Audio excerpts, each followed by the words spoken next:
Profesora y compañeros, en esta oportunidad vamos a tratar acerca del proceso judicial en Roma con el caso de la conjuración de Catilina.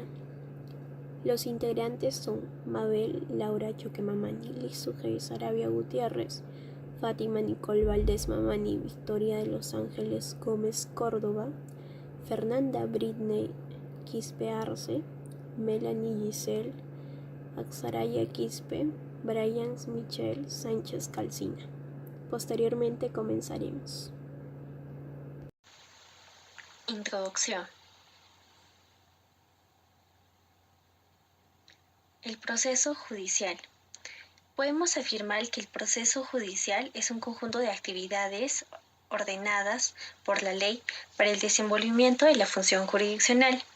Los ciudadanos tienen el derecho o facultad para solicitar la intervención de los órganos jurisdiccionales con el fin que reconozcan un derecho o principalmente para que resuelvan las controversias a las que son sometidas los órganos jurisdiccionales. Requiere que haya un detonante, que haya un actor para que ejercite ese derecho y para que el juez pueda resolver el caso concreto y así iniciar cualquier procedimiento a raíz de una acción, a raíz de una promoción que realice una persona por sí misma o a través de sus representantes legales. Ahora hablaremos sobre Sergio Catilina. ¿Pero quién fue este personaje? Pues provenía de una familia ilustre, con importantes antepasados que se remontan a los inicios de la República. Además que fue un famoso político y conspirador romano. Era de origen aristocrático, pues pertenecía a la familia de los Sergios. Como miembro de la nobleza y de una familia muy rica, pasó gran parte de su adolescencia dilapidando su fortuna en toda clase de placeres. Fue una persona con pocos escrúpulos y con un sentido de oportunismo muy desarrollado. Aprovechó los tiempos de las proscripciones y persecuciones del dictador Sila para cometer una serie de abusos. Pero a pesar de sus múltiples defectos, todos los que le conocieron eran unánimes al considerarle una persona de gran valor, audacia e inteligencia, demostrándole en las sucesivas guerras que Roma sostuvo contra Macedonia. Cuando hubo gastado toda su fortuna, se casó con una rica viuda, a la que dejó más tarde, en la más absoluta pobreza. Sergio Catilina Lucio, debido a su condición noble, tenía abierto el camino hacia las magistraturas romanas. Fue designado como cuestor. En el año 68 ya era pretor, pasando posteriormente al cargo de gobernador de África. Durante su cargo cometió todo tipo de abusos, hasta tal punto que fue condenado duramente, pero salió absuelto por falta de pruebas. Esta última acusación le cerró el paso al puesto de cónsul. En el año 63 volvió a presentarse al consulado, pero su adversario político era el popular Cicerón, quien le arrebató el puesto. Esta nueva derrota le enfureció aún más. Volvió nuevamente a presentarse en el año siguiente. Al mismo tiempo, Catilina preparó a sus partidarios un golpe de Estado, todo ello en caso de no salir elegido, pero volvió a ser derrotado. Pero sus planes de golpe de Estado que fueron descubiertos y fue declarado públicamente como traidor, a muerte sin juicio legal. Las ejecuciones se realizaron en el acto. Ahora empezaremos en sí con el mismo caso de Catilina. Todo esto empezó cuando tuvo el primer roce con la justicia, en el cual el primer problema que se presentó es cuando ya se disponía a ser cónsul, es decir, la más alta magistratura, y tenía muchas posibilidades de serlo, para llegar a ese cargo en sí. Pero de pronto es donde aparecieron ciertas acusaciones de que él había administrado mal los fondos públicos de su provincia, y esto le impedía ser elegido. Posteriormente salieron más difamaciones de que él estaba metido en un complot, pero no se llegó a probar nada. Hubo mucha deficiencia en esto. Salió de juicio y en sí se resolvió tal asunto. Además, algo que cabe resaltar es que ya gozaba de cierto beneficio y protección del famoso Craso, el hombre más rico e influyente de Roma. Y también que ya se acercaban las siguientes elecciones, en el cual se presentó como una especie de portavoz de los descontentos y sobre todo de los veteranos de Sila, los cuales no eran tan escuchados para ese entonces. Estos últimos lo apoyaron, ya que lo veían como una persona que era suficiente para asumir dicho cargo. Él también prometió que si llegaba al poder cancelaría todas las deudas y perseguiría las fortunas de los ricos para así poder ayudar a los pobres. Obtuvo grandes apoyos de personas muy importantes en sí, como ese César y Craso. El problema se presentó cuando ya tenía que enfrentarse al peligroso Cicerón, pero salió escogido Cicerón, algo que no le gustó nada a Lucio. Posteriormente lo intentó de nuevo, pero volvió a ser derrotado. Esto ya era una ambición que no lo podía permitir y empezó a recurrir a ciertos medios ilegales para llegar a ese puesto. En su desesperación, no se le ocurrió otra cosa que preparar un complot contra el Estado.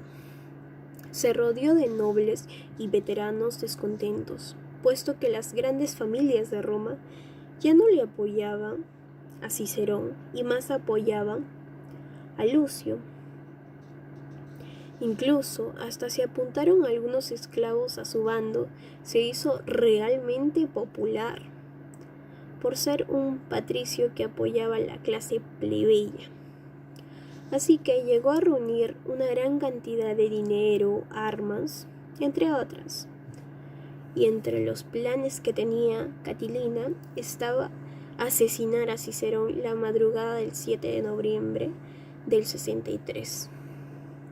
Pero esto había sido prevenido a tiempo por sus amigos y logró huir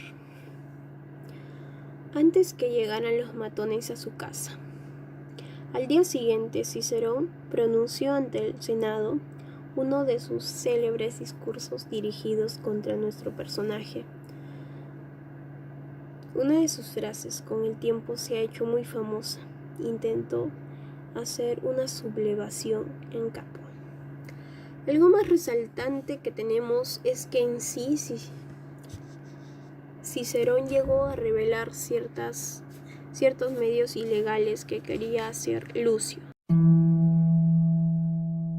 Características. El juicio era presidido por un pretor. Intervenían en el proceso un jurado. El procedimiento era acusatorio.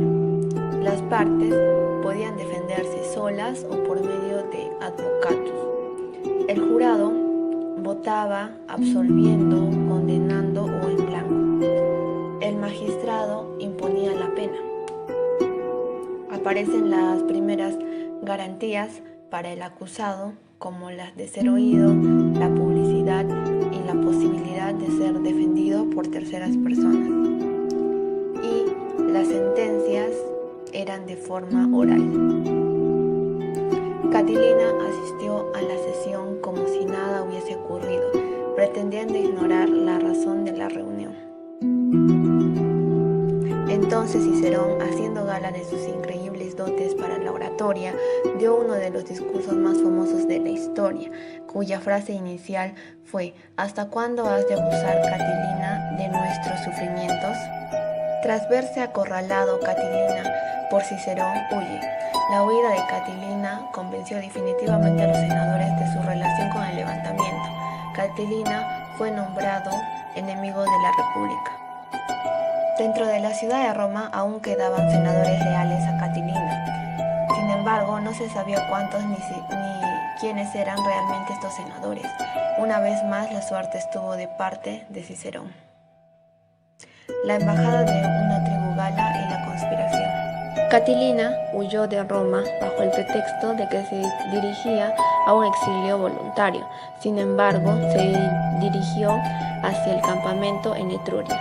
Mientras Catilina preparaba a su ejército, supieron que una delegación de los alóbroges estaba en Roma buscando amparo contra la opresión de su gobernador, así que Léntulo no tuvo mejor idea que tratar de atraerlos a su causa.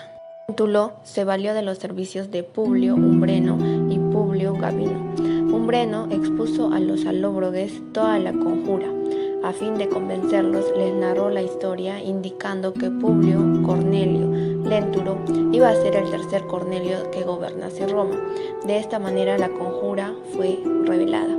La delegación informó a Cicerón y este instruyó a los delegados para obtener un proceso tangible de la conjuración. Los líderes conspiradores escribieron cartas a los alóbroges para que los delegados mostraran a su pueblo que existía esta conjura. Pruebas contundentes presentadas en el juicio contra los conjuradores de Catilina, quienes eran Gabino, Cetego y Léntulo. Las pruebas más principales fueron armamento destinado para el ataque contra el Estado y cartas de los conjuradores que probaban su relación con el golpe de Estado. Defensa de los acusados. Vulturcio, primero en ser interrogado separadamente. Cicerón le ofreció gracia a cambio de que dijera lo que sabía acerca de las cartas. Defensa Léntulo. En su defensa, este dijo que era falso todo lo que se le imputaba. Le preguntaron si era verdad que les había hablado de los libros similianos. Esta pregunta lo confundió, dejando ver su remordimiento de su delito. Defensa de Cetego. Este en su defensa respondió que era muy aficionado a las armas y que había juntado gran cantidad de estas para satisfacer su gusto, pero cuando se le leyó su propia carta, se le sobrecogió y se confundió de manera que no pudo responder más. Sentencia. La sentencia dictada por el Senado fue la ejecución inmediata de los culpables, es decir, muerte a Catilina.